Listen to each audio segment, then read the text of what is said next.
என் பேர் இர்ஃபான். நான் கல்முனையிலேருந்து வரேன். ஓகே. வந்து எவ்வளோ நாள் ஆகுது இங்கே? வந்து 3 நாள். ஓகே. என்ன மொபைலு, என்ன கம்ப்ளைண்ட்டு? ஒரு A12 ஃபோன் ஒன்று வந்துச்சு, சாம்சங். லைட்டு பிரச்சனை. இதுக்கு முன்னாடிக்கே இந்த மாதிரி ஒர்க் பண்ணுறீங்களா, இல்லை இங்கே வந்து சொல்லிக் கொடுத்த அப்புறம் தான் அந்த வேலையை பண்ணுறீங்களா? சொல்லிக் கொடுத்த அப்புறம் தான். ஓகே. இந்த மாதிரி ஐசி லெவலில் ஒர்க் பண்ணுறது இப்போ தான் ஃபஸ்ட் டைம்? ஆமாம். சரியா? இப்போ ஸ்டெப் பை ஸ்டெப்பாக ஃபால்ட் ஃபைன் பண்ணி ரெடி பண்ண போகிறீங்க? ஆமாம். ஓகே, பண்ணுங்க. ஓகே. லைட் ஐசிக்கு லைட்டு ப்ராப்ளமுக்கு ஃபஸ்ட்டுக்கு வந்து நம்ம கூல் டச் பண்ணணும். ஓகே. ஓகே. கனெக்டர்லேருந்து கூல் டச் பண்ணணும். அதில் ப்ளஸ் லைனும் மைனஸ் லைனையும் செக் பண்ணி பார்க்கணும். அப்போ செக் பண்ணி பார்ப்போம். ஓகே. லைட்டிங் கம்ப்ளைண்ட் வந்தால் அடிப்படையாக என்னெல்லாம் செக் பண்ணுவீங்க?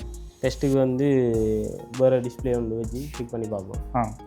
அப்புறமா அதுக்கப்புறமா தான் போர்டை வந்து செக் பண்ணி பார்க்கணும் என்ன பிரச்சனைகள். நம்ம டிஸ்பிளே போட்டு செக் பண்ணியாச்சு. அடுத்து வந்து நம்ம கனெக்டரை பார்த்து கூல் டச் பண்ணி பார்த்துட்டு அப்புறமா என்ன பார்ப்போம்.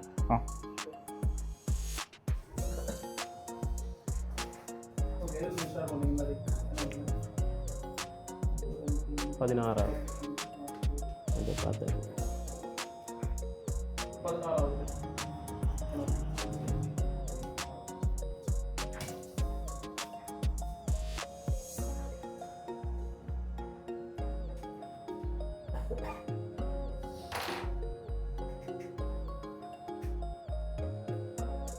இங்கே 16ஆவதுல ப்ளஸ் லைன் இருக்குது. அது வந்து ஷார்ட் காட்டு 00. அது அடிப்படையாக எவ்வளோ ரீடிங் காமிக்கணும்? அது 350க்கு மேலே 600 650 அப்படி காமிக்கணும். இப்போ எவ்வளோ நம்ம காமிக்குது? அது வந்து 0.0032 காட்டு. ஷார்ட் இருக்குது. ஷார்ட் இது. அப்போ அந்த அனோட லைனில் எங்கே ஷார்ட் அப்படின்னு ஃபைன் பண்ணி ரெடி பண்ணணும் இல்லையா? பண்ணுங்க.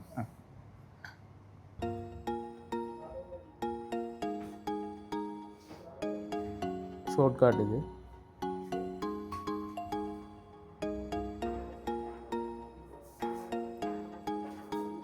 அடுத்தது இதில் கோயில், அடுத்தது ரெஜிஸ்டர், டயோட், அதை கொஞ்சம் செக் பண்ணி பார்ப்போம். இப்போ வந்து ஃபஸ்ட்டுக்கு அதில் கெப்பாசிட்டர், அதில் ஷார்ட் இருக்கு. ஆமாம், ஷார்ட் லைன். அடுத்து வந்து அதில் கோயில், அடுத்தது டயோடையும் செக் பண்ணி பார்ப்போம். செக் பண்ணி